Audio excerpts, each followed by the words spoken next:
स्वागत है आपका पद्मेश न्यूज में। मैं हूं अर्चना मिश्रा। सबसे पहले रुक करते हैं आज की हेडलाइंस पर।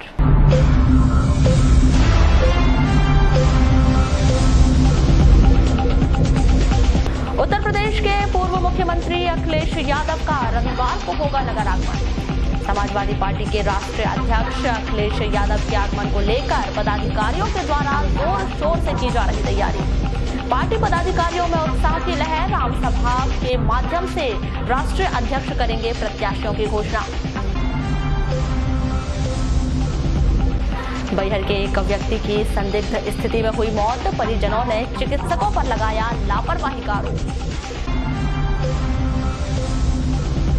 कनारी बीच के जंगल में जंगली सुअर का शिकार करने के आरोप में 6 व्यक्ति गिरफ्तार। शिकार में उपयोग किए गए औजार सहित कच्चा मांस किया गया जब्त। नवेगांव की नाबालिग ने अपने पड़ोसी युवक पर लगाया देह शोषण का आरोप। पुलिस ने आरोपी को गिरफ्तार कर भेजा जेल। वेनगंगा नदी में एक व्यक्ति की बनी जल समाधि। शंकर घाट में नहाने के दौरान घटी घटना। और मांगे पूरी न होने पर कर्मचारी संगठनों में पनप रहा आक्रोश। सरकार को मुंहतोड़ जवाब देने का बनाया मन। और अब समाचार विस्तार से। प्रदेश में समाजवादी पार्टी एक सशक्त पार्टी के रूप में उभरकर सामने आई है, जिसका व्यापक असर जिला मुख्यालय सहित अन्य ग्रामीण अंचलों में देखने को मिल रहा है। जिले में समाजवादी पार्टी के राष्ट्रीय अध्यक्ष अखिलेश यादव के आगमन को लेकर पार्टी पदाधिकारियों व कार्यकर्ताओं में उत्साह नजर आ रहा है। वहीं जिले में आयोजित होने वाली आम सभा को लेकर वृहद स्तर पर तैयारी की जा रही है। समाजवादी पार्टी और गोंडवाना गणतंत्र पार्टी में गठबंधन होने के बाद दोनों ही पार्टियां संयुक्त रूप से जन क्रांति महारैली कर विधानसभा चुनाव का बिगुल फूकेंगी, जिसकी तमाम तैयारियां लगभग पूरी कर ली गई हैं। समाजवादी पार्टी के राष्ट्रीय अध्यक्ष अखिलेश यादव और गोंडवाना गणतंत्र पार्टी के राष्ट्रीय अध्यक्ष हीरा सिंह मरकाम के आगमन को लेकर पार्टी द्वारा जिले भर में जगह जगह बैनर, पोस्टर व तोरण लगाए गए हैं। साथ ही उत्कृष्ट विद्यालय में आयोजित होने वाली जनसभा की व्यापक तैयारियां की गई हैं। रविवार को नगर में आयोजित होने वाले इस कार्यक्रम में जिले भर से हजारों की संख्या में लोगों के पहुंचने की उम्मीद पार्टी पदाधिकारियों द्वारा जताई जा रही है। रविवार को नगर में आयोजित इस जन क्रांति महारैली और जनसभा की तैयारियों को लेकर की गई चर्चा के दौरान पूर्व सांसद कंकर मुंजारे ने बताया कि उत्कृष्ट विद्यालय में समाजवादी पार्टी का सबसे बड़ा कार्यक्रम होगा, जिसमें पार्टी के राष्ट्रीय अध्यक्ष अखिलेश यादव जिले की जनता में जोश भरने का काम करेंगे।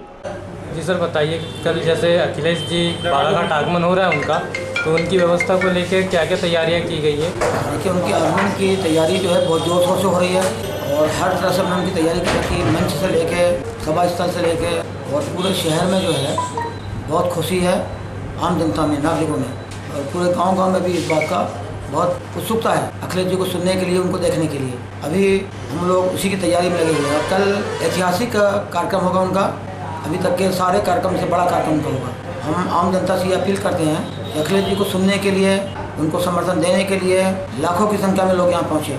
किसान, मजदूर, नौजवान, विद्यार्थी और नागरिकों से हमारी प्रार्थना है, निवेदन है कि वो अखिलेश जी आप में एक संदेश देने आ रहे हैं, एक जोश भरने आ रहे हैं और आपके लिए यहाँ बहुत सारी वो बातें करेंगे, बहुत सारी चर्चा करेंगे। तो ज़रूर आप सुनने के लिए उनको पहुँचिए, आप ज़रूर आइए, आप, ये मेरा निवेदन है। इन्हें कहा जा रहा है कि जैसे उनके आगमन के तौर पर बालाघाट में एक खुशी की लहर है। बहुत खुशी की लहर है।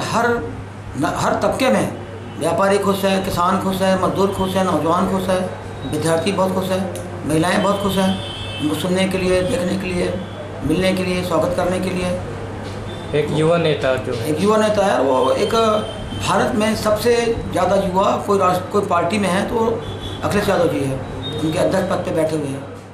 वहीं मामले के संदर्भ में की गई चर्चा के दौरान गोंडवाना गणतंत्र पार्टी के पदाधिकारी अनिल उइके ने बताया कि गोंडवाना गणतंत्र पार्टी और समाजवादी पार्टी भ्रष्टाचार, अत्याचार और शोषण के खिलाफ एकजुट हुई है और यही गठबंधन आगामी चुनाव में जीत का परचम लहराएगा। कल देखा जा रहा है कि अखिलेश यादव जी और दादा हीरा सिंह मरकाम जी का गठबंधन के तहत बालाघाट आगमन होने जा रहा है, तो इसमें आप क्या कहना चाहेंगे कि फुल सहयोग रहेगा समाज का आपके? इसमें सपा के अध्यक्ष और दादा हीरा सिंह बरकाम गोंडवाना भारत पार्टी के राष्ट्रीय अध्यक्ष कल पहुंच रहे और मैं चाह रहा हूं कि ज़िले के तमाम साथी बंधु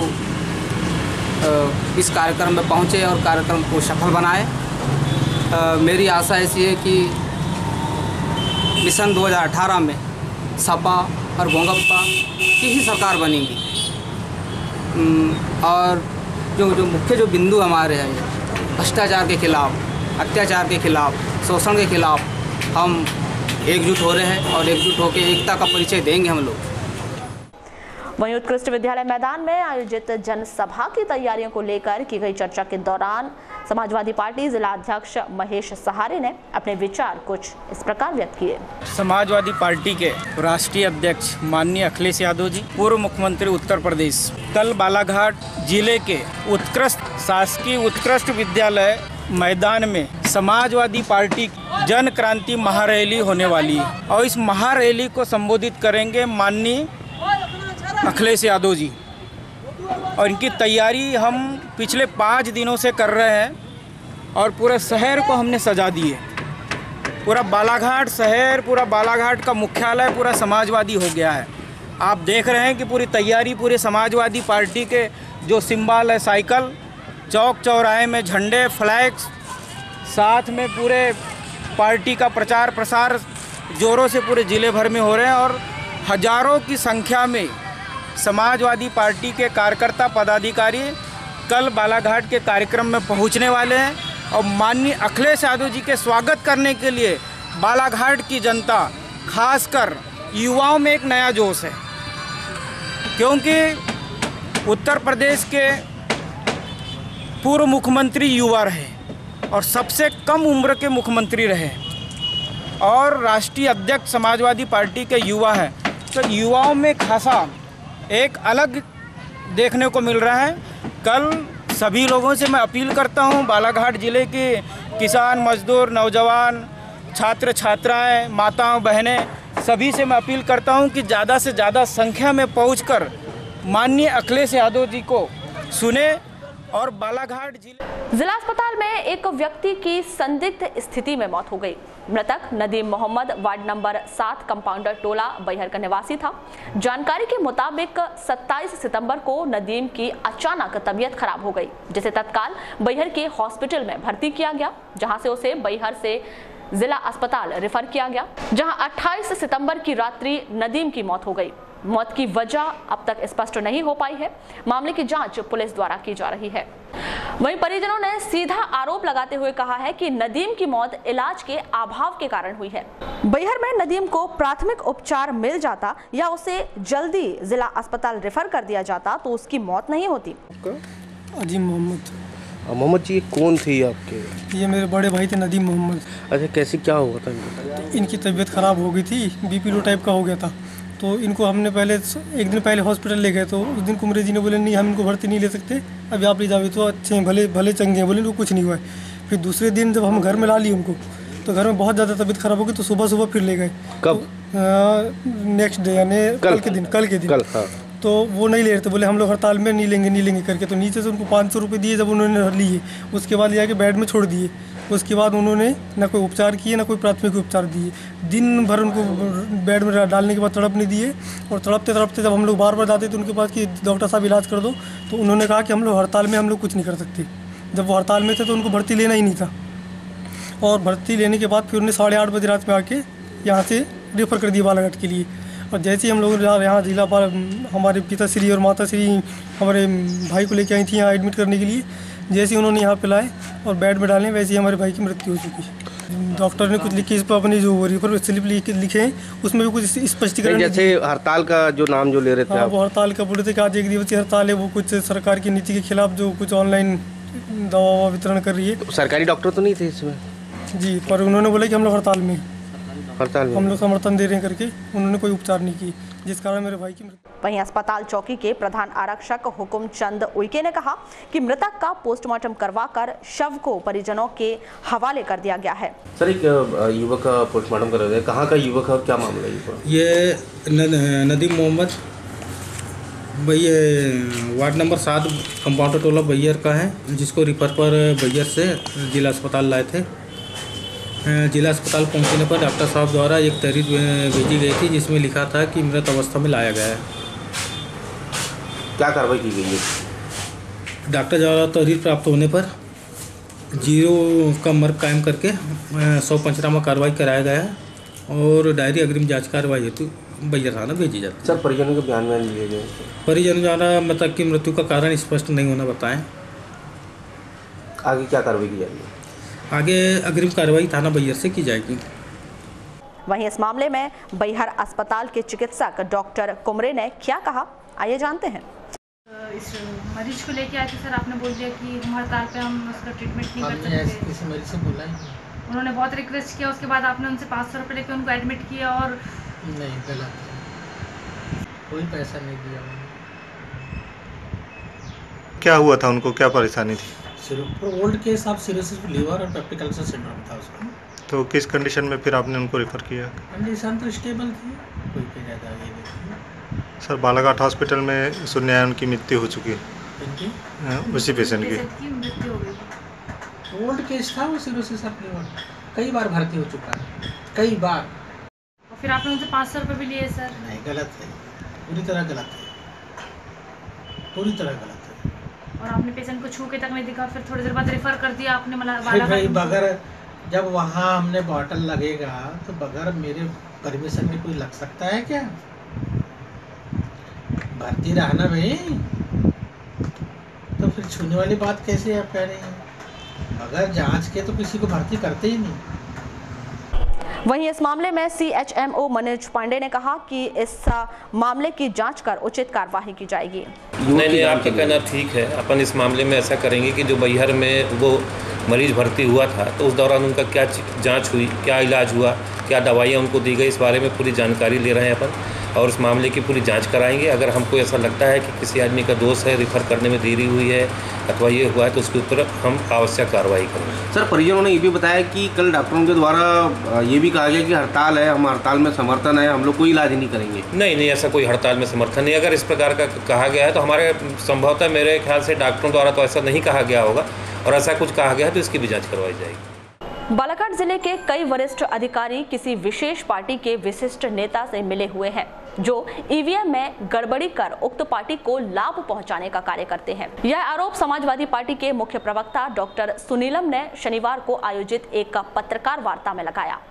उन्होंने इस मामले की शिकायत चुनाव आयोग से कर जिले के वरिष्ठ अधिकारियों को हटाए जाने की मांग की।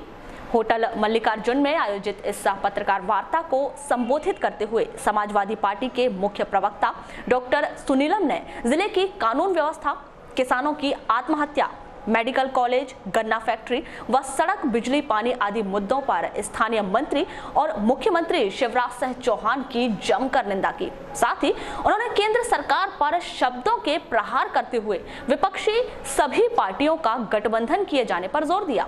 पत्रकार वार्ता के संदर्भ में की गई चर्चा के दौरान मुख्य प्रवक्ता डॉक्टर सुनीलम ने बताया कि रविवार को उत्कृष्ट विद्यालय मैदान में आयोजित जनसभा के दौरान पार्टी के राष्ट्रीय अध्यक्ष अखिलेश यादव विधानसभा क्षेत्र के उम्मीदवारों की घोषणा करेंगे। साथ ही पार्टी के घोषणा पत्र की जानकारी जनता तक पहुंचाएंगे। कि पूरे बालाघाट में सबसे बड़ा इसका उदाहरण है खैरी का, जो फटाका फैक्ट्री के अंदर 26 लोगों की मौत हुई। उसके दोषी लोगों को, जो वास्तव में जो कारखाना चला रहे थे, जिनका उसके अंदर पैसा लगा हुआ था, जो वास्तविक तौर पर दोषी थे, वो सब आज पुलिस की गिरफ्त से बाहर हैं। तो अगर इतनी बड़ी बड़ी घटनाओं के अंदर पुलिस कार्रवाई नहीं कर सकी है तो, और इसके लिए यहाँ के जो मंत्री हैं और यहाँ के जो मुख्यमंत्री हैं, मुख्य तौर पर वे इसके लिए जो दूसरी बात ये कहना चाहता हूँ कि कृषि मंत्री हैं और उन्हें तमाम किस्म के पुरस्कार मिले हैं, लेकिन किसानों की आत्महत्या यहाँ पर हो रही है। 4 किसानों की आत्महत्या यहाँ पर पिछले कुछ महीनों में हुई है। ढालचंद लिलारे जी 40 वर्ष जागपुर के, शांति सोखले जी 30 वर्ष नेत्रा के, रमेश बसेने जी 40 वर्ष के बल्हारपुर के, और पटले जी मंगेजरी के। इन किसानों ने कर्जे के चलते या अन्य कारणों से आत्महत्या की है। और उसका कारण ये है कि यहाँ पर जब फसलें खराब हो रही हैं किसानों की, तो उनको फसल बीमा, प्रधानमंत्री फसल बीमा का जो लाभ मिलना चाहिए वो लाभ नहीं मिल रहा है। यहाँ पर जो भावांतर की जो पूरी योजना मध्य प्रदेश में चलाई गई वो यहाँ पर फ्लॉप साबित हुई है, उसका लाभ लोगों को नहीं मिला है। चना जो है वो 4400 रुपये क्विंटल का रेट था, लेकिन 3000 और 3500 के अंदर यहाँ पर चना बिका है। और मूंग जो है वो 5500 का रेट था और 4500 रुपये तक बिकी है। धान का भी जो खरीद है वो 300 से 500 रुपये कम के ऊपर लगातार चल रही है। एक तो ये है कि अभी पंजीयन जो हो रहा है उसकी शायद तारीख 1-2 दिन में समाप्त हो रही है। हम चाहते हैं कि उस तारीख को आगे बढ़ाया जाना चाहिए। और जो बोनस का मसला है, मोदी जी जब आए तब उन्होंने बोनस बंद किया, उनकी देखा।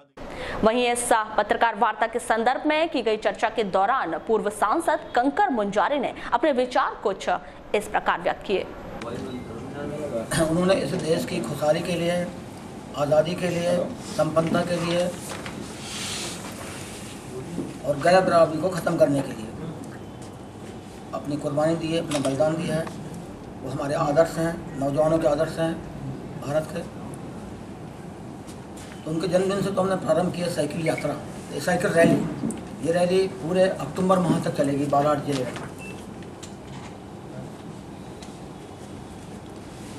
बालाघाट विधानसभा क्षेत्र में, परसवाड़ा विधानसभा क्षेत्र में, वाराणसी विधानसभा क्षेत्र में, जहाँ जहाँ भी इसकी आवश्यकता होगी वहाँ करेंगे। और मैं स्वयं ये साइकिल रैली में रहूँगा मेरे साथियों के साथ में। तो इससे फ़ायदा, मेरा व्यक्तिगत फ़ायदा ये भी हो जाएगा, ये मेरी उम्र जो है वो 30-35 साल पे आ जाएगी।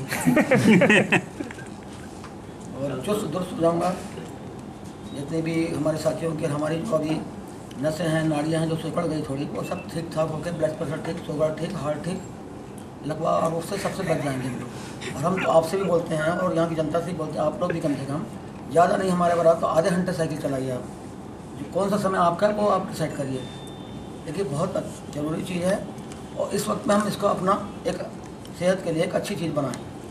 पेट्रोल महंगा है, डीजल महंगा है, तो हटाओ इनको, साइकिल चलाओ, 2 पंप मारो, हवा भरो, चलो। तो ये हमारी साइकिल रैली जो है ये पूरी चलेगी और गाँव में जाएंगे हम लोग और वहाँ की जनसमस्या को सुनेंगे, वहाँ पर लोगों को खड़े करेंगे, उनसे चर्चा करेंगे विभिन्न मुद्दों पर। ये पूरे अक्टूबर माह में चलेगी। नगर के पीजी कॉलेज में उच्च शिक्षा विभाग के निर्देशों के तहत शनिवार को नगरपालिका स्कूल मैदान में जिला स्तरीय महाविद्यालयीन वॉलीबॉल प्रतियोगिता का आयोजन किया गया। प्रतियोगिता का शुभारंभ मैच बैहर और किरनापुर कॉलेज टीम के बीच खेला गया। इस अवसर पर प्रमुख तौर पर नगरपालिका अध्यक्ष अनिल धुवारे सहित कॉलेज के अधिकारी व खेल प्रेमी मौजूद रहे।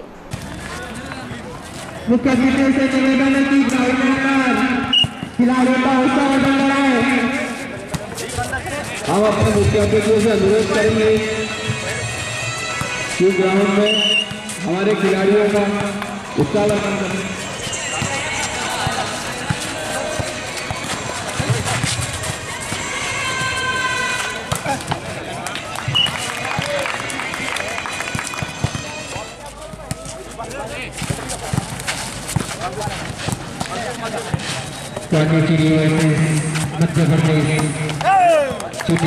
बच्चे आज हमारे बीच में उपस्थित हैं। बालाघाट नगर में आप सबका हम स्वागत करते हैं।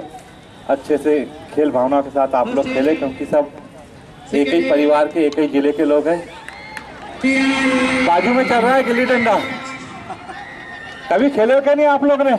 ऐसा कौन व्यक्ति है जिसने नहीं खेला होगा? बताओ, हाथ उठाओ। यहाँ बहुत मौके मिलते हैं। ये जितने भी खेल है वो सब खेल की जननी गिल्ली डंडा ही है।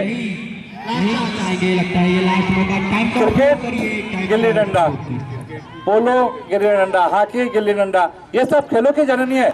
अगर कोई भी व्यक्ति अगर हाथ में डंडा रहता है ना, या कोई भी पकड़ता है तो कुछ भी दिखा तो उसको ऐसे ही मारता है। अच्छा प्रदर्शन। और ये टूर्नामेंट जो चल रहा है नेशनल टूर्नामेंट चल रहा है। 16 स्टेटों की टीम आई है। अभी 40 मैच होने वाले सुबह से शाम तक। कल 34 मैच हुए और कल इसका समापन होगा। तो अगर मान लो यहाँ से खेल के अगर फुर्सत मिलेगी ना तो वो खेल को जरूर देखना। पहले का खेल गया वो उसमें नई नई टेक्निक आ गई, नई नई टेक्नोलॉजी है जिसमें बड़ा आप देखने में बड़ा आसान लगता है लेकिन अब खेलने में भी वो बड़ा कठिन हो गया है। वॉलीबॉल तो आप लोग का खेल है ही, आप यहाँ के खिलाड़ी है, लेकिन दूसरे खेल में भी इंटरेस्ट रखा करो। चलो आप लोग आए, अच्छा खेल भावना तो खेले, खिलाड़ी भावना से। बब्बू भैया तो आप लोग का पूरा सहयोग करे और अच्छी टीम यहाँ से बना के ले जाए। मैं उम्मीद करता हूँ आप सभी लोगों की शुभकामनाएं देता हूँ। धन्यवाद। वन परिक्षेत्र दक्षिण लामता सामान्य के अंतर्गत कनारी बीच के जंगल में वन्य प्राणी का शिकार करने के आरोप में लोगों को गिरफ्तार किया गया, जिनके पास से शिकार में उपयोग होने वाले और कच्चा पक्का हुआ मांस और अन्य अवशेष जब्त किए गए। गिरफ्तार 6 आरोपी संतलाल मयर, सोनू मरार, भादुलाल मरार, जैतलाल गोवार, अंतलाल मरार सभी ग्राम कचनारी निवासी हैं और रामदयाल गोवारा उमरिया निवासी को न्यायिक रिमांड पर जिला जेल भिजवा दिया गया। मेरा नाम है पीटी सोनवंशी, वनपाल परिचित सहायक लामता भाग 2। इनने कल 28/9/2018 को एक जंगली सुअर का शिकार करते हुए पकड़ा गया। किस क्षेत्र में? ये कनारी बीट है, कनारी बीट के अंतर्गत पकड़ा गया। क्या कैसी जानकारी मिली थी, किसकी जानकारी? मुखबिर की सूचना पर हमने इनको गिरफ्तार किया है 6 लोगों को। इनकी कार्रवाई अभी कोर्ट में पेश किया जाएगा। ग्रामीण थाना क्षेत्र अंतर्गत ग्राम नवीगांव निवासी एक 16 वर्षीय नाबालिग लड़की ने अपने पड़ोसी युवक पर शादी का झांसा देकर उसका देह शोषण करने का आरोप लगाया है। 9 माह की गर्भवती इस लड़की के द्वारा की गई रिपोर्ट पर ग्रामीण पुलिस ने युवक किशोर मेश्राम को गिरफ्तार कर न्यायालय में पेश किया, जहां से उसे न्यायिक रिमांड पर जिला जेल भिजवा दिया गया। जानकारी के मुताबिक लड़की के किशोर के साथ पिछले 2 वर्षों से प्रेम संबंध चल रहे थे। वहीं शादी का झांसा देकर देह शोषण करने के चलते नाबालिग गर्भवती हो गई थी, जिसकी जानकारी उसने किशोर को दी, जिसके बाद किशोर ने लड़की को करीब 1 सप्ताह घर में रखा। उसके बाद उसे घर से निकाल दिया। इसके बाद नाबालिग ने अपने परिजनों के साथ ग्रामीण थाना पहुंचकर किशोर के खिलाफ रिपोर्ट दर्ज करवाई थी। नगर के विवेक ज्योति कॉलेज में मध्य प्रदेश महिला मोर्चा के तत्वाधान में कौन बनेगा मिस सोशल प्रतियोगिता का आयोजन किया गया। इस राज्य प्रतियोगिता में जिले की करीब 503 बालिकाओं ने हिस्सा लिया। इस प्रतियोगिता में प्रमुख तौर पर मध्य प्रदेश महिला प्रकोष्ठ की प्रदेश अध्यक्ष लता एलकर, जिला महामंत्री मीनाक्षी हरनखेड़े सहित अन्य पदाधिकारी मौजूद रहे।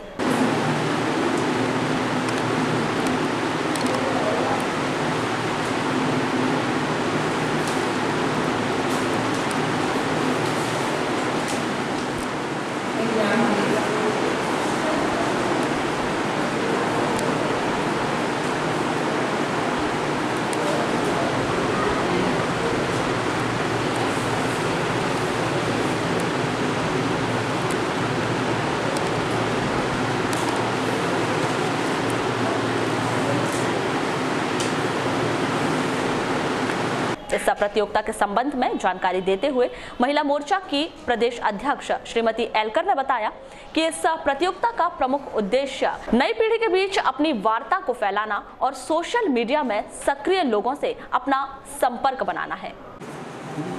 क्या मूवमेंट करवाया जा रहा है महिला मोर्चा? ये मध्य प्रदेश महिला मोर्चा के द्वारा एक प्रतियोगिता का आयोजन पूरे प्रदेश में आज हो रहा है, जिसका नाम हमने रखा है कौन बनेगा मिस सोशल।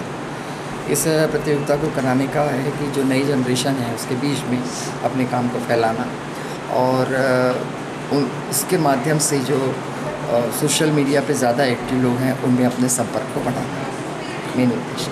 क्या ये प्रदेश स्तर पर हो रहा है या? प्रदेश स्तर पे हो रहा है। यहाँ भी आज बालाघाट में हो रहा है, फिर मलाजखंड में हो रहा है, बैयर में हो रहा है, वाराणसी में हो रहा है, कटंगी में हो रहा है। इन सब जगहों पर प्रतियोगिता हो रही है। कुल लगभग यहाँ से 503 ऐसी बहनें को भाग लेना है। अब कब तक रिजल्ट आएंगे? रिज़ल्ट इसके मोस्टली हम 4 तारीख को दे देंगे। क्या कुछ इनाम की? हाँ, इनाम की भी हमने इसमें रखी थी कि जो जिला 500 तक की एंट्री कराएगा उसी ज़िले को इस प्रतियोगिता में मतलब इनाम के लिए एंट्री करेंगे हम उसमें। और उसमें जो ज़िले लेवल पर हमने 3 स्तर इसके बनाए, एक तो ज़िले लेवल पर प्रथम, दूसरा संभाग में प्रथम और तीसरा प्रदेश में प्रथम। तो जो ज़िले लेवल पर प्रथम होगा उसको देंगे एक हम फ़ोन, और जो संभाग में प्रथम होगा उसको टैब, और जो प्रदेश में प्रथम होगा उसको एक लैपटॉप। ऐसा मैडम किस टाइप के क्वेश्चन है इसमें? कुछ देखिए, इसमें 3 भाग करे हैं। एक पोर्शन जो है वो है जनरल नॉलेज का, और दूसरा पोर्शन जो है वो है व्याख्यात्मक विषय है, उसके ऊपर में उनको अपने भाव लिखना है, तो उसके आधार पर भी उनकी मार्किंग होगी। और तीसरा जो रहेगा कि इनके जो फ़ोन है इसमें नरेंद्र मोदी ऐप और शिवराज जी का जो ऐप है वो लोडेड है, और लोडेड है तो क्या उसको कभी देखते हैं, करते हैं। जिले में 5वीं राष्ट्र स्तरीय गिल्ली डंडा जूनियर सीनियर प्रतियोगिता का आयोजन नगरपालिका स्कूल मैदान में किया गया है। इस प्रतियोगिता में देश के 4 राज्यों की टीमों के द्वारा अपनी खेल प्रतिभा का प्रदर्शन किया जा रहा है। शनिवार को सेमीफाइनल मैच खेले गए, जिसका खेल प्रेमियों ने लुत्फ उठाकर इस आयोजन की सराहना की। इस दौरान मुख्य अतिथि के तौर पर नगरपालिका अध्यक्ष सहित अन्य पदाधिकारी मौजूद रहे। ये फाइनल हो रहा है, ये बहुत ही रोमांचक है। हमारे नगरपालिका अध्यक्ष श्री अनिल दुआरी जी के साथ श्री वीरेंद्र राय जी, अध्यक्ष rotary club Balaghat, side umpire hello side umpire Naveen गोली करने को तैयार। इसी के साथ पहला विकेट गिरता हुआ पांडेश्वरी का।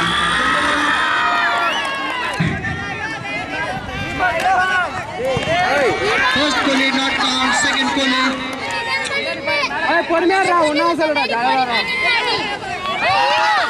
सेकंड कोली last chance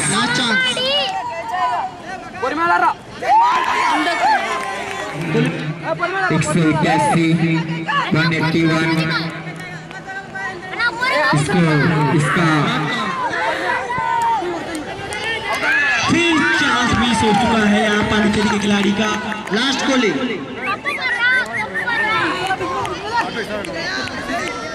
fifth player, last Koli.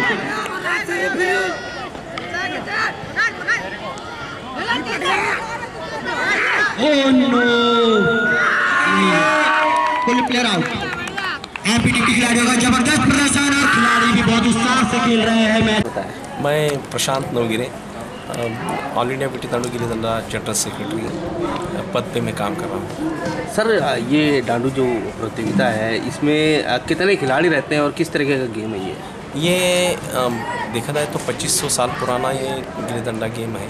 भारतीय परंपरा से जुड़ा हुआ ये यादवकालीन कृष्ण जी के, भगवान कृष्ण जी के काल का ज़माने का ये खेल है, और ये खेल बहुत प्राचीन होने की वजह से इस खेल का आधुनिकीकरण किया गया है। जैसा मॉडर्नाइजेशन होता है वो मॉडर्नाइजेशन किया गया है। इस आधुनिक खेल में टोटल 15 खिलाड़ी होते हैं और 9 खिलाड़ी फील्ड के अंदर खेलते हैं और 6 खिलाड़ी रिजर्व होते हैं। ये खेल 4 सेक्टर में बांटा गया है। जो मैदान है 4 सेक्टर में बांटा गया है। पहला सेक्टर जो होता है वो कोली खिलाड़ी, यानी कि जो गिल्ली को डंडे से मारता है उसको कोली खिलाड़ी बोला जाता है। और बाकी सेक्टर 2, 3 एक गुणांकन के खिलाड़ियों के लिए होता है, जहाँ फील्ड प्लेयर बोला जाता है, जहाँ प्लेयर गिल्ली को पकड़ने का या अड़ाने का काम करता है, कैच करने का काम करता है। इसी तरह से ये खेल आधुनिक तरह से भारत में लाया गया है। अभी इस ज़माने में बहुत से अपने पारंपरिक खेल लुप्त होती जा रही है। ऐसे लुप्त होते जाने वाले खेलों की तरह अपनी जिम्मेदारी बनती है भारतीयों की। ये जिस खेल की से वजह से अपना बचपन बढ़ा हुआ है, अपने बुजुर्ग इस खेल में खेले हुए, परदादा दादा सब खेले हुए हैं, और ऐसे खेलों को जब ख़त्म होते जा रहे हैं तो ये एक सोच सामने आई कि इस खेल को आगे। सर्जिकल स्ट्राइक में जवानों की बहादुरी और शहीदों के सम्मान में शनिवार को भाजपा के द्वारा इस दिन को शौर्य दिवस के तौर पर मनाया गया। भाजपा के द्वारा सीआरपीएफ कैंप पहुंचकर अधिकारी और सैनिकों का सम्मान किया गया। साथ ही पुलिस लाइन स्थित शहीद स्मारक में दीप जलाकर शहीदों का नमन किया गया, जहां कंपनी के कमांडर राजेश शांखला के द्वारा देश के जवानों की शौर्यता को विस्तार पूर्वक बताया गया। इस अवसर पर भाजपा नगर अध्यक्ष सुरजीत सिंह ठाकुर सहित भाजपा के वरिष्ठ पदाधिकारी व कार्यकर्ता मौजूद रहे। कार्यकर्ता लोग जो आप यहाँ पर पधारे और आपने हमारे कार्य को सराहा, उसको एक रिकॉग्नाइजेशन दिया, उसके लिए बहुत बहुत धन्यवाद। देख के अच्छा लगता है जब हम वो कार्य करते हैं। वैसे ये अतिशयोक्ति नहीं होगी, दिस इज आवर ड्यूटी, ये हमारा कर्तव्य है और ये सौभाग्य भी है हमारा कि हमने वर्दी पहन रखी है और हम देश की सेवा में लगे पड़े हैं, हमें देशवासियों की सेवा कर रहे हैं, ये हमारा सौभाग्य है। और आपके दुआओं और ये सारे ही हम ये कर्तव्य कर पाने में सफल हो पाते हैं। आपका साथ हमें रहता है और इस तरह से मोटिवेशन समय समय पर आप लोग करते रहते हैं, तो इससे दिन दुगनी और रात चौगनी मेहनत करके देश के आगे ले जाने का हौसला बना रहता है। आप लोग आए, बहुत बहुत धन्यवाद। सीआरपीएफ बहुत पुरानी फौज है, अंग्रेजों के ज़माने की है, 1939 की, जब ये क्राउन रिप्रेजेंटेटिव फोर्स के नाम से जानी जाती थी। उस समय सीआरपीएफ का काम था डकैती वकैती होती थी उसको रोकने के लिए, और ये प्रिंसली स्टेट्स थे, प्रिंसली स्टेट राजा महाराजाओं के जो स्टेट्स थे उनको वहाँ पर काम करती थी अंग्रेजों की फौज थी।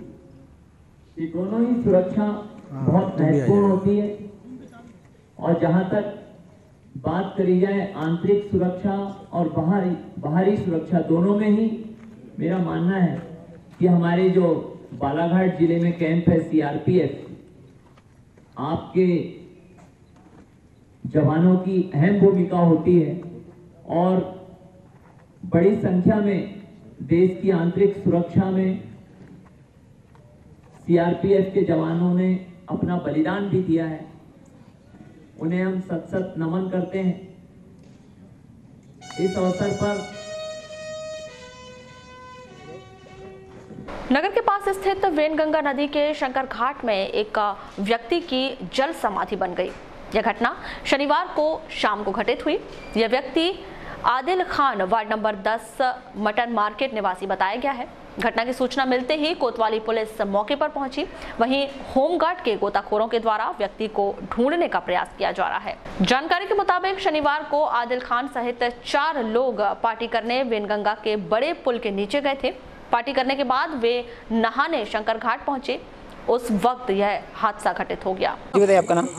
अजीम खान। जी आज यहाँ कुछ घटना घटित हुई है, क्या घटना घटित हुई है, कौन इसमें लापता है? 3 से 4 लोग यहाँ पे नहाने के लिए आए थे, जिसमें से एक व्यक्ति की यहाँ पे डूबने से मौत हो गई है, अंदर डूब गए हैं। जी तो उनकी लाश मिली? अभी लाश मिली नहीं है, अभी पुलिस लोग मतलब ढूंढना जारी है। जो अंदर डूब गए उनका नाम क्या है? उनका नाम है आदिल खान, वार्ड नंबर 10 रजानगर, निवासी रहने वाले।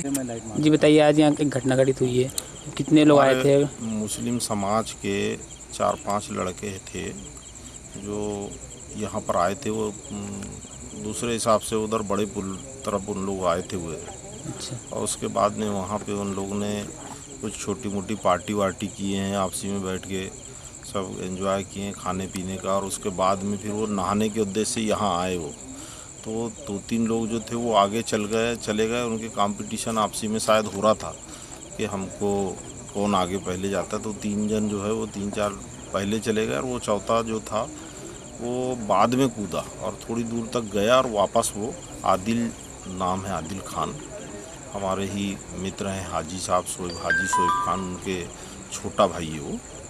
तो वो जब लौट रहा था तो लौटते समय फिर उसको ऐसा लगा कि अंदर से शायद दम घुटना ये उसके साथी बता रहे हैं जैसा, तो उसके बाद फिर वो लौट नहीं सका और वो जो डूबा है पानी में तो उसी की सब तलाश जारी है। जो पानी में डूबा है उनका नाम क्या? आदिल खान। आदिल खान कितने साल के हो? वो करीब होगा 35-36 साल का। जिले में संचालित विभिन्न कर्मचारी संगठनों ने एक बार फिर शासन के खिलाफ अपना आक्रोश जाहिर किया है। आपको बता दें कि अपनी विभिन्न मांगों को लेकर आंदोलित शासकीय संगठनों ने अनेक बार जिला प्रशासन को ज्ञापन सौंपकर शासन की ओर ध्यान आकर्षित कराने का प्रयास किया, जिस पर मुख्यमंत्री शिवराज सिंह चौहान के द्वारा आश्वासन दिया गया। बावजूद इन मांगों पर अब तक विचार नहीं किया गया, जिसकी वजह से कर्मचारी संगठनों में आक्रोश की लहर व्याप्त है। इस बारे में जब कर्मचारी संगठनों के पदाधिकारियों से चर्चा की गई तो उन्होंने आगामी विधानसभा चुनाव में मुंह तोड़ जवाब देने का मन बनाया है। साथ ही उन्होंने चेतावनी दी है कि अब भी उनकी मांगें नहीं मानी गई तो वे जनप्रतिनिधियों का घेराव भी करेंगे। मैं सुनील तोमर, शासकीय पीजी कॉलेज बालाघाट, मध्य प्रदेश जनभागीदारी कर्मचारी संघ प्रदेश उपाध्यक्ष।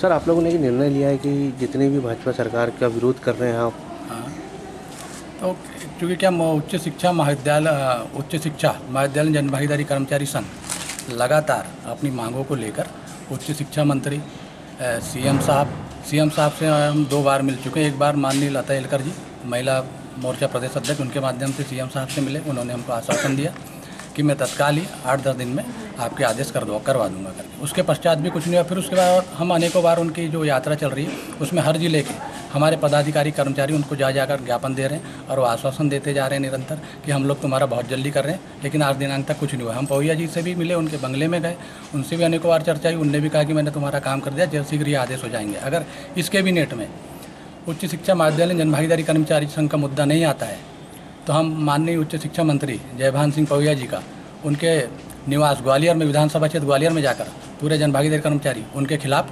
जनता से वोट मांगेंगे। हमने ये फैसला किया है। कब से शुरुआत कर रहे हैं इसकी आप? ये कैबिनेट में हम देखेंगे आज कि हमारा आता है कि नहीं। इसके पश्चात हम अपनी रणनीति तैयार करेंगे और उस हिसाब से हम अपना आगे का कार्य करेंगे। योगेंद्र सिंह तोमर, लिपिक कर्मचारी संघ जिला अध्यक्ष। सर, देखा गया कि 29 तारीख की जो कैबिनेट थी उस पर फैसला लेना था।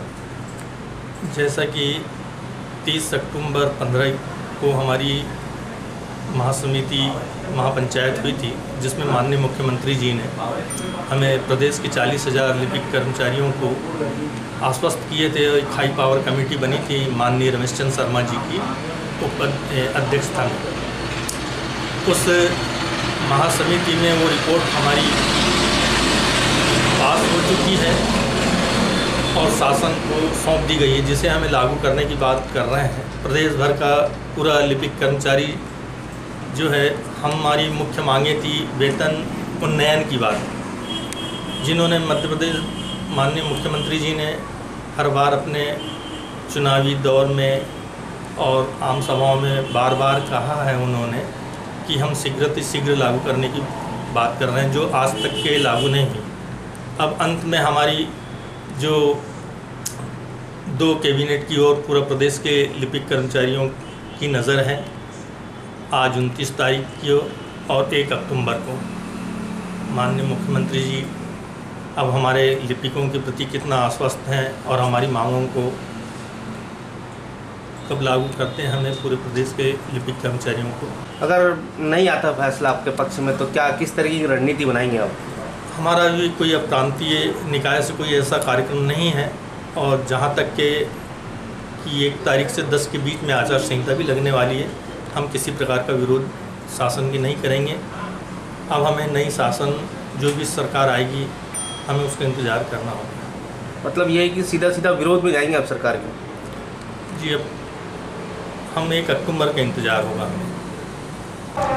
मैं रुपेश यूनी, जिला प्रवक्ता SSS संयुक्त मोर्चा के जिला प्रवक्ता। हाँ, संयुक्त मोर्चा। सर, आज कैबिनेट हुई थी, कैबिनेट में भी क्या लगता है सर, कैबिनेट में भी आप लोगों की मांगों को रखा जाएगा? लगता तो नहीं है, क्योंकि जो प्रस्तावित बिंदु है उसमें जो कैबिनेट में पास होने हैं उसमें भी संविदा से मुक्ति के लिए इस प्रकार का कोई बिंदु नहीं रखा गया है और हमें उम्मीद भी अभी फ़िलहाल कम ही है। पर फिर भी हम लोग प्रयासरत हैं। हमारे कुछ साथी आज माननीय पंचायत मंत्री श्री गोपाल भार्गव जी के मुलाकात करने के लिए गए भी थे। अब उसका भी मैसेज आना भी शेष है। क्या लगता है सर, सेकेंड मीटिंग जो होगी कैबिनेट की 1 अक्टूबर को, क्या उसमें रख सकते हैं?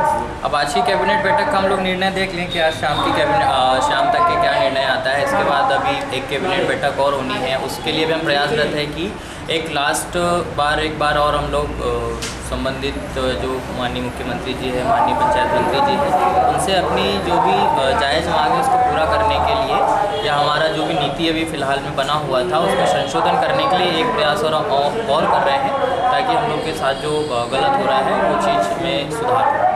अभी तक के तो स्नेह भाव से और गांधीगिरी से ही हम लोगों ने अपना जो है मांग को पूरा करने के लिए निवेदन किया है। हर किसी के दरवाजे पे जा के निवेदन किया है। ऐसा नहीं कि अकेले माननीय मुख्यमंत्री जी से किया है, हर जिले के सांसद, हर जिले के विधायक या मंत्रीगण या अन्य जो राज्य मंत्रीगण हैं, इन सबसे हमने स्नेह से अभी तक के हमारी मांग को पूरा करने के लिए निवेदन किया है। अगर हमारे निवेदन को पूरा अगर नहीं किया जाता है तो निश्चित रूप से प्रदेश कार्यकारिणी के आह्वान पर हम लोग कुछ आक्रोश नज़र आने की संभावना है। मैं दिलीप बागड़े, जिला अध्यक्ष मध्य प्रदेश वन कर्मचारी संघ जिला शाखा बालाघाट। सर, देखा गया कि विगत कई वर्षों से आप लोग मांग करते जा रहे थे, तो उसकी मांग पर आश्वासन भी मुख्यमंत्री जी द्वारा दिया गया, क्या अभी तक फॉलो हो पाया? नहीं, हमने जो क्या कहते हैं कि हड़ताल किए थे उसमें से 3-4 मांग बहुत छोटे स्तर पर पूरी हुई है। जैसे हमने वन रक्षक का वेतनमान 2400 रुपये मांगा था, हमको 1900 रुपये ही में ही जो पहले से ही मिल रहा था उसी को बस उनने घालमेल कर दिया। उसी प्रकार जो हमको वन रक्षक का वनपाल का जो 2100 था उसको 2400 किया, पर उसके भी अभी तक राजपत्र जारी नहीं हुए। उसको अब हम तो खुश तो इसलिए नहीं कह सकते कि बहुत सारी चीज़ें हैं, तो हमारे बहुत सारे कर्मचारी जो हैं बिना प्रमोशन के रिटायर हो गए, प्रमोशन अभी तक नहीं मिला है, प्रमोशन की बहुत सारी दिक्कतें हुई। हमारे सारे लोग क्या है, हर कर्मचारी एक आस लेकर नौकरी करता है कि उसको प्रमोशन मिलेगा। जो भी होता आरक्षण का फैसला होता है, जो भी होता सब बात का मैटर था। कम से कम 10 स्टेट में जो आरक्षण के विरोध में जो बात हुई थी, जो सुप्रीम कोर्ट में फैसला अटका हुआ था, बाकी 9 स्टेट जो है उस मतलब उसकी प्रत्याशा में फैसले की प्रत्याशा में अपने यहाँ प्रमोशन जारी रखा। लेकिन हमारे यहाँ ऐसा कुछ भी नहीं हुआ, हमारे यहाँ तो प्रमोशन भी अटके पड़े हैं। क्या लगता है कि प्रमोशन ही सबसे बड़ा दर्द होगा? नहीं, ये तो है। हमारे जैसे भी, मैं उदाहरण के लिए, मैं जैसे अब प्रमोशन मेरा 2016 में होना था, मैं अभी तक प्रमोशन के लिए अटका पड़ा हूँ। ऐसे मेरे समान मेरे विभाग में हज़ारों कर्मचारी, बहुत तो लगभग 2500-3000 तक कर्मचारी रिटायर हो गए। तो ये जो सारी चीज़ें हैं, और ऊपर से पदों का सृजन नहीं होना, ऊपर से कर्मचारियों के साथ इतनी दिक्कत है, हमले हो रहे हैं, हमें शहीदों का दर्जा नहीं मिला। एक ठो आदमी को शहीद का दर्जा मिला, बाकी अभी उसके बाद जो दोबारा हमले हुए तीन कर्मचारी, मतलब 3 ग्रुपों पर और हमले हुए उसमें, लेकिन उस पर भी कोई अब सुविधा नहीं मिली। शासकीय स्कूलों में अध्यापन कराने वाले शिक्षकों को प्रशिक्षित करने के लिए शासन के द्वारा DLED की परीक्षा शासकीय उत्कृष्ट विद्यालय लालबर्रा में आयोजित की गई। इस परीक्षा की व्यवस्था 16 कक्षों में की गई, जिसमें शनिवार को 446 परीक्षार्थियों ने अपनी उपस्थिति दर्ज करवाई। यह परीक्षा 5 अलग अलग तारीखों में आयोजित की जानी है।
संजीव कुमार मरावी, उत्कृष्ट विद्यालय लालबर्रा से वरिष्ठ अध्यापक। सर, कौन सी एग्जाम की जा रही है? ये अभी एग्ज़ाम चल रही है, DLED एग्ज़ाम चल रही है।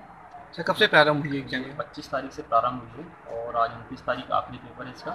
25 तारीख से 25, 26, 27 तारीख को ये जो पिछले फर्स्ट सेम में जो बच्चों को बैक आई थी, इन बैक वाले बच्चों ने 25, 26, 27 को दिया और 28, 29 को जो है 504 और 505 के नियमित पेपर इनके बच्चों के हो रहे हैं। सर, कितने बच्चे शामिल हुए इस पर? टोटल आज के इसमें टोटल दर्ज संख्या तो 451 की है, जिसमें 446 बच्चे आज दर्ज हैं और 5 बच्चे अनुपस्थित हैं। ओनली ये ब्लॉक भर में एक ही केंद्र है? विकासखंड में एक ही केंद्र है। समस्त विकासखंड के जो प्राइवेट स्कूल के जो शिक्षक हैं उनको शासन ने प्रशिक्षित कराने के लिए यह परीक्षा आयोजित कराई है। तो अभी नकल प्रकरण बन पाया इस पर? नहीं, अभी तक कोई नकल प्रकरण नहीं में ना शांतिपूर्वक परीक्षा चल रही है। तो सर जो बैठक व्यवस्था टेबल में ही क्या नीचे भी? ये पूरी व्यवस्था टेबल में है, पूरी हमारे पास बैठक व्यवस्था पूरी है टेबलों की। अच्छा, कितने कमरों में लगाई जा रही है? पूरे टोटल 16 कमरों में 19 पर्यवेक्षकों के द्वारा ड्यूटी की जा रही है, टोटल 16 कमरों में। भरवेली के दुर्गा चौक मैदान में 23 सितंबर से आयोजित फुटबॉल प्रतियोगिता का फाइनल मैच के बाद शुक्रवार को समापन किया गया। Bharveli football super hero league द्वारा आयोजित इस फुटबॉल प्रतियोगिता के समापन पर खेले गए इस फाइनल मैच में दहले किंग्स बनाम पटेल टाइगर्स के बीच कड़ा मुकाबला देखने को मिला। मैच के शुरुआती दौर में दोनों ही टीम ने एक दूसरे के खिलाफ गोल दागने के लिए मैदान पर जमकर पसीना बहाया, लेकिन शुरुआती दौर में दोनों टीमों को सफलता नहीं मिल पाई। मैच का रोमांच पटेल टाइगर्स द्वारा दागे गए पहले गोल से काफी बढ़ गया, जिसके बाद पटेल टाइगर्स ने एक के बाद एक 3 गोल दागे, जबकि प्रतिद्वंदी टीम दहले किंग्स पटेल टाइगर के खिलाफ एक भी गोल नहीं दाग सकी और अपने इस उत्कृष्ट प्रदर्शन के चलते पटेल टाइगर्स ने फुटबॉल प्रतियोगिता का खिताब 0-4 से अपने नाम कर लिया। प्रतियोगिता के अंत में आयोजकों द्वारा पुरस्कार राशि व स्मृति चिन्हों का वितरण किया गया। गोल की बढ़त बनाकर खेलती हुई देख रहे हैं कौन सी BFCL फुटबॉल फाइनल मैच की हकदार होती है। फाइनल मैच की किसके नाम खिताब चाहता है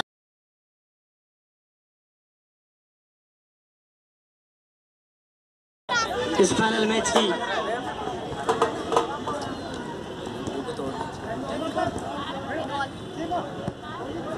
चाहूंगा कि मंच पर आ जाएं, उन्हें राकेश चतुर्वेदी जी याद कर रहे हैं और तीसरा गोल किया है पटेल लायंस के खिलाड़ी शुभम कटौते 11 नंबर जर्सी पहने उर्फ पट्टा ने तीसरा गोल किया है।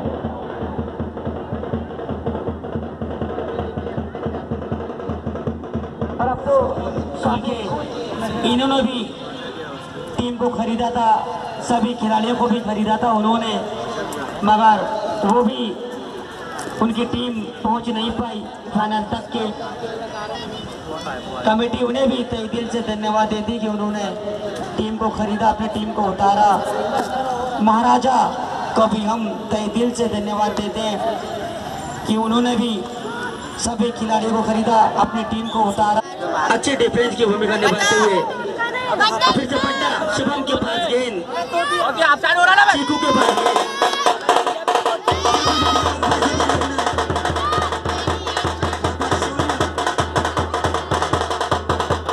BFCL सुपर हीरोज के लीग के दौरान ये कार्यक्रम दुर्गा चौक के एक ऐतिहासिक मैदान में आयोजित किया गया। ये कब से प्रारंभ हुआ था? ये 23 तारीख से प्रारंभ हुआ था और आज 28 तारीख को इसका समापन है। किन किन टीमों के मध्य खेला जा रहा है? ये पटेल टाइगर्स वर्सेस दहले किंग्स। इसमें प्रथम पुरस्कार और द्वितीय पुरस्कार? प्रथम पुरस्कार 15,000 रुपये की राशि और द्वितीय पुरस्कार 8,000। और इसके अलावा अन्य पुरस्कार? अन्य पुरस्कार शील्ड मेडल ये सब यानी दिया जाए।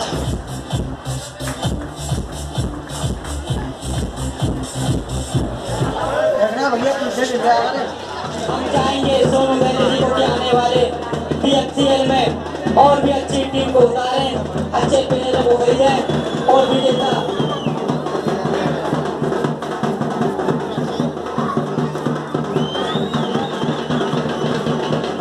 शानदार इस टूर्नामेंट में हिस्सा लिया और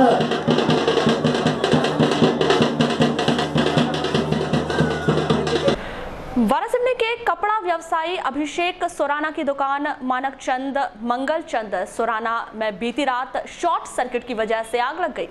जानकारी के मुताबिक बीती रात उनके पड़ोसी ने दुकान में आग लगने की जानकारी श्री सोराना को दी, जिसकी सूचना उन्होंने तत्काल नगरपालिका और थाना वारासिवनी को दी।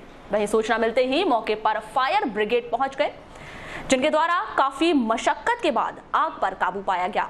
आपको बता दें कि आग बुझाने के दौरान बिजली गुल होने पर जेसीबी की मदद से दुकान का शटर तोड़ा गया, क्योंकि दुकान का शटर बिजली चलित रिमोट कंट्रोल से ही खुलता था।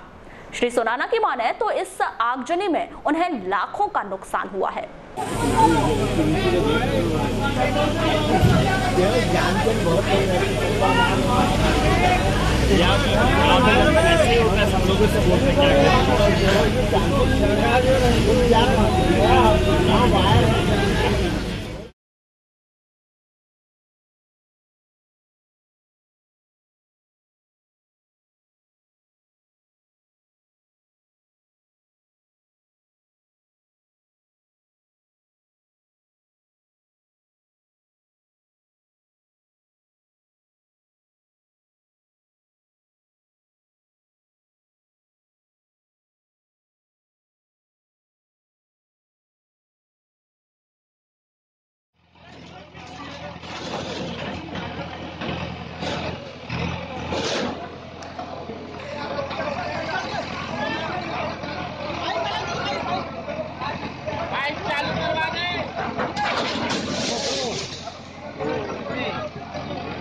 ऊपर वाला सही है, ये वाला क्या है? नीचे से आ जाए ऊपर से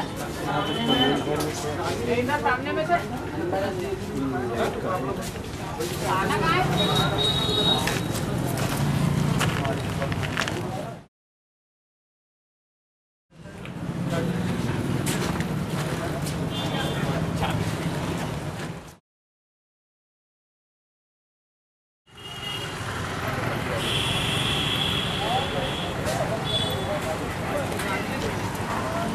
वारासिवनी स्थित विधायक कार्यालय में शनिवार को जल उपभोक्ता संस्थाध्यक्ष सदस्य सहित ग्रामीणों ने पहुंचकर विधायक डॉक्टर योगेंद्र निर्मल से मुलाकात कर उन्हें अपनी समस्याओं से अवगत कराया और खेतों की सिंचाई के लिए पानी की मांग की, जिस पर विधायक डॉक्टर योगेंद्र निर्मल ने तत्काल जल संसाधन विभाग के अधीक्षण यंत्री श्री गहरवाल और इंजीनियर श्री वाघेला को कार्यालय बुलाकर किसानों की समस्या से अवगत कराया और उन्हें समस्या का त्वरित निराकरण करने के निर्देश दिए। वहीं ग्रामीणों ने समस्या का समाधान न किए जाने पर उग्र आंदोलन की चेतावनी दी है। तो 4 लोग आप दे देते हो, मैं टीम करवाना क्योंकि मतलब लोग चाहते हैं कि शाम तक ये कार्रवाई हो जाए। बंद 5 बजे हो जाता, जिसके साथ 16 घंटे पानी मुझे मिला है, मेरे को किसान क्या होगा, ये माना नहीं हो रही किसानों के बीच में, किसानों को पानी दे रहा हूँ, गुंडे करके बताओ। देखिए पहले ही है घूटी का पानी सीधे बरसपुर गेट में मिलते हैं, ये 2 प्रायोरिटी लेकर जा रहे हैं और यही हमारे चीफ इंजीनियर ने 24 जैसे निर्देश मुझे मिले तो 4 लोग मुझे दे दीजिए। एक गाड़ी कर दो, इनको पार दीजिए रहेंगे, टीम साहब अपना नंबर दे दो इनको, आपका लोकेशन देखेंगे और क्या है। ठीक है आपने दीदी साहब हम आपको बाबा जी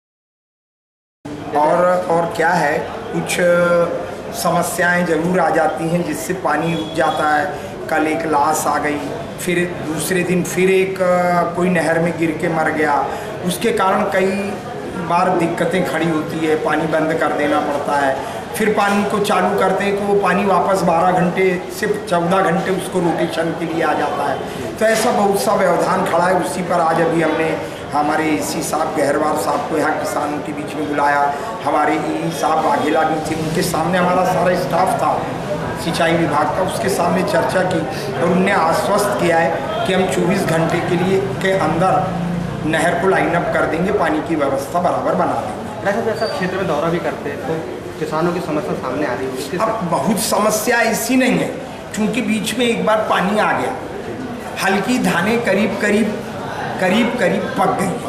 अब जो वजनी धानों का समस्या है, श्री राम वगैरह, उसी को लेके थोड़ा सा मामला है और हमारा ये मानना है कि सिंचाई व्यवस्था सुचारू हो जाए, किसानों को पानी मिल जाएगा, बिल्कुल मिलेगा। परमुलाल राजपांडे, संस्था पिपरिया अध्यक्ष है, जल भुगता संस्था से अध्यक्ष है, पिपरिया संस्था से। उसमें 10 गाय के कारण आया था, किस मांग ये पानी किसानों की समस्या, पानी के जल भुगता पानी जाने नहीं पा रहा है, वहाँ खेतों में समस्या किसानों की बहुत परेशानी आ गई। के क्षेत्र में पानी नहीं मिल पा रहा है, ये सब अपने समझ वाराणसी क्षेत्र में पानी नहीं मिल पा रहा है। तो अभी वर्तमान में किस तरह से खेती की स्थिति पानी की स्थिति की जमीन हट गई है और गर्भ पे धान आ गया है। अगर 4 दिन के अंदर पानी नहीं मिला फसल नष्ट हो जाएगी। आपने सिंचाई विभाग के अधिकारी से बोले, उन्होंने बोले कि उन्होंने इसी साहब ने बोले थे कि 1 महीना के अंदर में 1 महीना पानी देंगे आपको, लक्सर पानी देंगे, कोई परेशानी होने नहीं देंगे।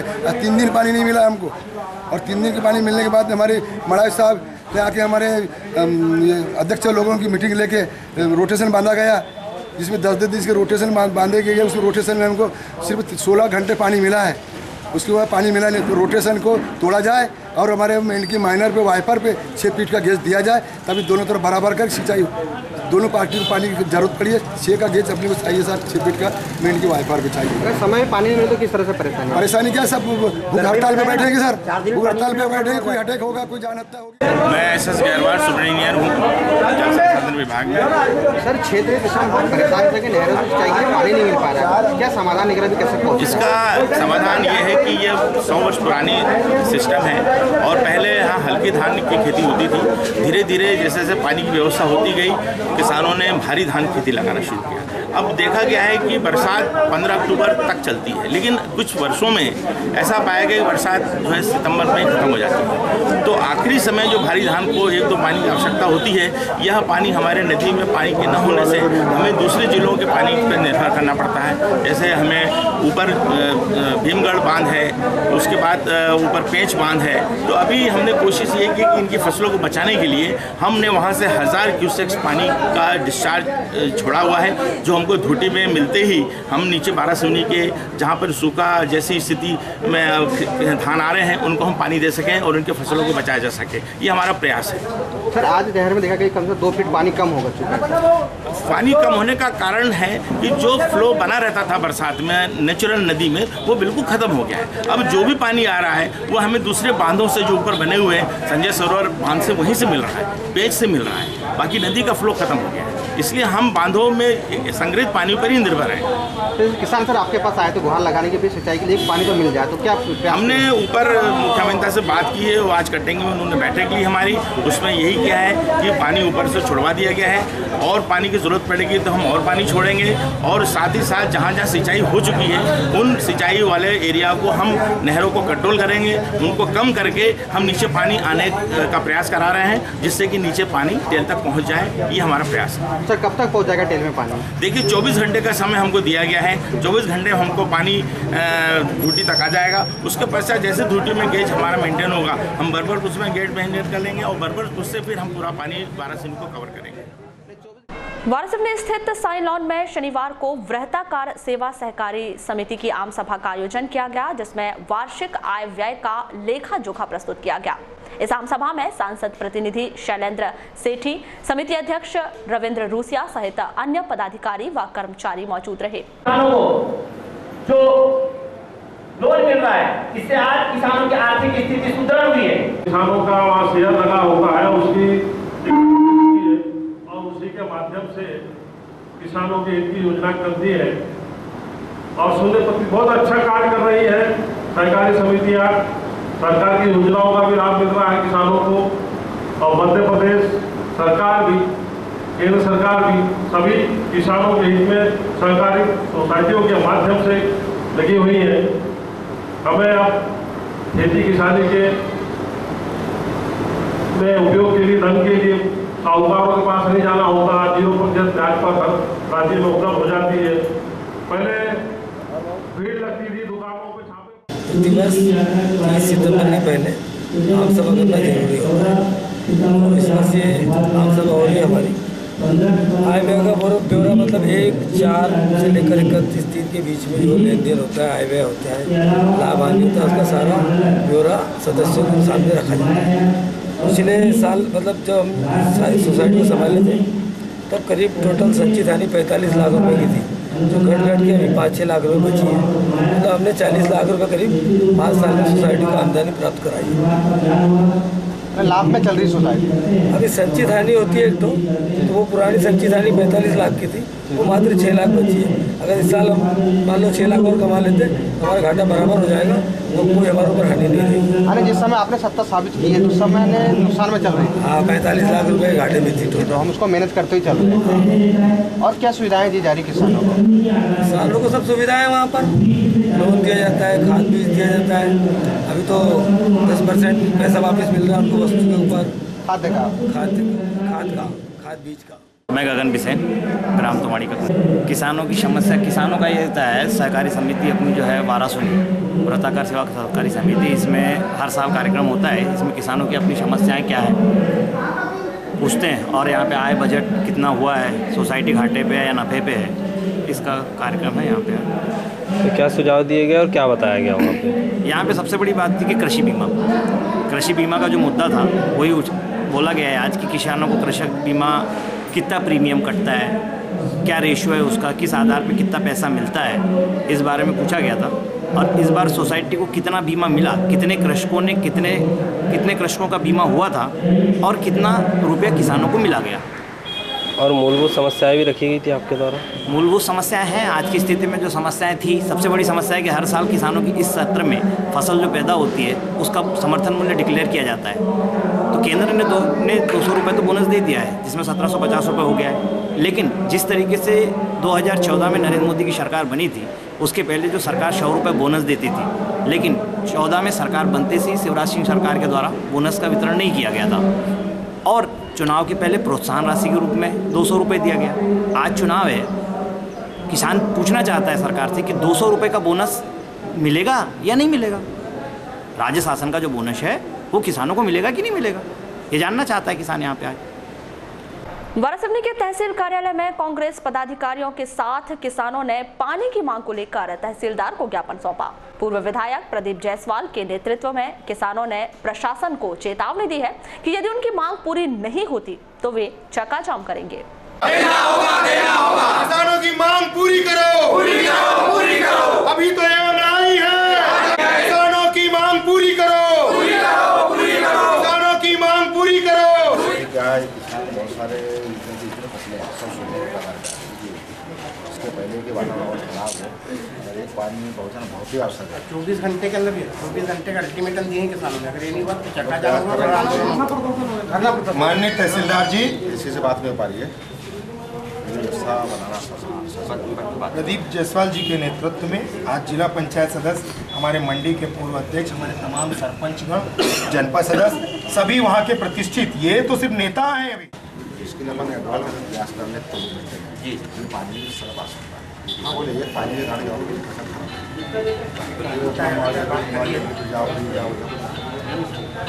बहुत दयनीय स्थिति बदल दो, ताज बदल दो, किसान विरोधी सरकार, किसान एकता। आप जैसा सभी लोग जानते हैं कि फसल पानी की कगार पे है और अभी तक पानी की व्यवस्था जो है भगवान श्री गणेश जी के आशीर्वाद से पानी आ गया, लेकिन अब जो है एक आखिरी पानी के लिए इतनी धूप में फसल सूख रही है, खेत की मिट्टी पूरी सूख रही है और ऐसी स्थिति में किसान चिंतित हो चुके हैं। और अधिकारियों से हम देखने आ रहे थे, हमारे पास ना तो एसडीओ का पता है, एसडीओ बोलता है मेरे हाथ में नहीं है, ई का मेडिकल कॉलेज में वहाँ इलाज चल रहा है और एसी से संपर्क करना चाह रहे थे, एसी से संपर्क नहीं हो रहा है। हमारे विधायक सांसद को तो पता ही नहीं है, कोई भी समस्या आती है तो विधायक सांसद को कहीं पता नहीं होता, आखिरकार हम लोग को आना पड़ता है, चक्का जाम करना पड़ता है, तब जाके किसानों को बिजली मिलती है और किसानों को पानी मिलता है। तो उसी प्रक्रिया के तहत आज फिर से हम लोग हमारे गर्रा, झाड़गांव, मधुली, बिटोड़ी, इस तरह के सारे किसानों की जो फसल सूख रही है। पानी वहाँ तक पहुँच नहीं पा रहा है। कायदी में पानी नहीं है, डोंगरगांव वाइफर के वहाँ भी पानी नहीं है। इस स्थिति में हमारे किसानों ने आज ज्ञापन दिया है कि 24 घंटे के अंदर अगर पानी किसानों को उपलब्ध नहीं करा सरकार ने, जिला प्रशासन ने या हमारे स्थानीय भाजपा नेताओं ने, तो पुनः जो है यहाँ पर चक्काजाम किया जाएगा। कहाँ से आए हो? मंगेजरी से। किसान हो? हाँ किसान है। कितनी खेती है आपकी? 30 एकड़। 30 एकड़। क्या स्थिति है खेती की? खेती की पूरा सूखा है, पानी नहीं है खेत में, नहर बंद है। और बड़ी एक विडंबना है कि जो नहर घोटी से शुरू होकर के घोटी में ख़त्म होता है और जिसका माइनर घोटी से शुरू करके घोटी में ख़त्म होता है। बड़ी विडंबना है। वारासुनी खैरलांजी क्षेत्र के किसानों के साथ में बहुत बड़ी दुख का बात है कि लालबरा क्षेत्र में रोटेशन सिस्टम किसी भी माइनर में नहीं है और जहाँ से वारासुनी क्षेत्र शुरू होता है, खैरलांजी क्षेत्र शुरू होता है, वहाँ से रोटेशन सिस्टम है, जो कि ये नहीं होना चाहिए। हम किसानों के साथ में बहुत बड़ी नाइंसाफ़ी है।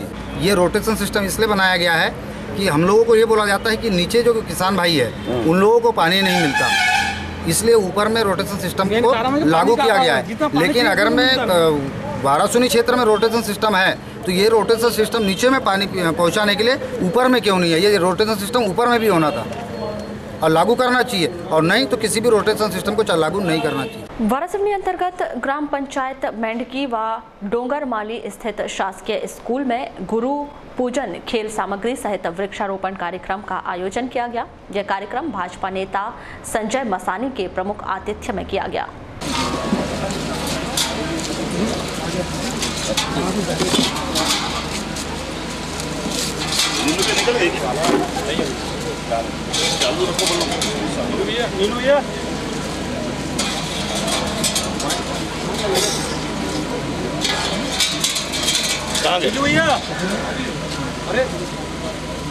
कुमारी भावना भगत एवं कुमारी रीना भगत, ये दोनों बालिकाएं यहाँ आ जाए सरस्वती वंदना प्रस्तुत करने को। गुरु ही ब्रह्म है, गुरु ही विष्णु है, गुरु ही देव है और गुरु ही महेश्वर है, यानी गुरु ही शंकर। ये तीनों अगर कहीं विराजमान है तो हमारे गुरुओं के अंदर विराजमान है ब्रह्मा विष्णु महेश। गुरु का जो स्थान दिया गया हमारी जिंदगी, गुरु हमारे जीवन का निर्माण करता होता है। कॉपी लेके आने। माता पिता तो हमें सिर्फ जन्म देते हैं। जन्म देने का अधिकार परमात्मा का होता है कि वो कहाँ किसको किसके भ्रूण में जन्म देगा, किस जगह देगा, वो तय करता है। माता पिता से हमारा खून का रिश्ता होता है, लेकिन गुरु से हमारा प्रेम का, स्नेह का और भाव का रिश्ता होता है। ये सबसे मजबूत रिश्ता होता है। भाव का रिश्ता सबसे मजबूत रिश्ता होता है। माता पिता अपनी संतान को पालने में हमेशा सजग रहते हैं, लेकिन गुरु ही एक ऐसा होता है जो अपने विद्यार्थी को निखारने में, संवारने में, उसके निर्माण में हमेशा सजग रहता है। अपने आप को जलाकर मोमबत्ती की तरफ पिघालकर आपके जीवन में ज्योति जगाने वाला कोई होता है तो वो आपकी गुरु माता होती है, वो आपके गुरु पिता होते हैं।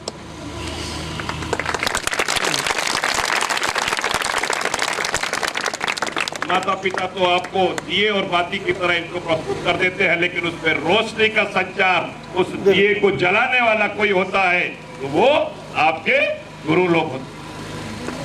हम तो पंख तो सभी को होते हैं।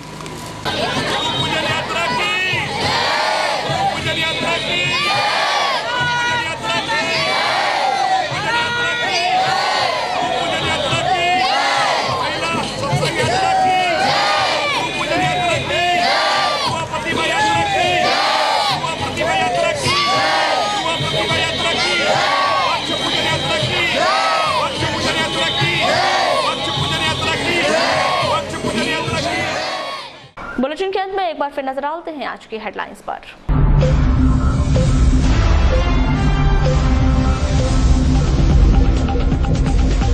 उत्तर प्रदेश के पूर्व मुख्यमंत्री अखिलेश यादव का रविवार को होगा नगर आगमन। समाजवादी पार्टी के राष्ट्रीय अध्यक्ष अखिलेश यादव के आगमन को लेकर पदाधिकारियों के द्वारा जोर शोर से की जा रही तैयारी। पार्टी पदाधिकारियों में उत्साह की लहर। आम सभा के माध्यम से राष्ट्रीय अध्यक्ष करेंगे प्रत्याशियों की घोषणा। बैहर के एक व्यक्ति की संदिग्ध स्थिति में हुई मौत। परिजनों ने चिकित्सकों पर लगाया लापरवाही का आरोप। कनारी बीच के जंगल में जंगली सुअर का शिकार करने के आरोप में 6 व्यक्ति गिरफ्तार। शिकार में उपयोग किए गए औजार सहित कच्चा मांस किया गया जब्त। नवेगांव की नाबालिग ने अपने पड़ोसी युवक पर लगाया देह शोषण का आरोप। पुलिस ने आरोपी को गिरफ्तार कर भेजा जेल। वेनगंगा नदी में एक व्यक्ति की बनी जल समाधि। शंकर घाट में नहाने के दौरान घटी घटना। और मांगे पूरी न होने पर कर्मचारी संगठनों में पनप रहा आक्रोश। सरकार को मुंहतोड़ जवाब देने का बनाया मन। तो ये थी अभी तक की खास खबरें। खबरों की ज्यादा जानकारी के लिए लॉग इन कीजिए www.balaghatexpress.in पर। इसके अलावा आप अपने एंड्रॉइड फोन से प्ले स्टोर पर जाकर बालाघाट एक्सप्रेस ऐप भी डाउनलोड कर सकते हैं। तो आज बुलेटिन में बस इतना ही। अगले न्यूज बुलेटिन के साथ फिर मुलाकात होगी। तब तक के लिए नमस्कार।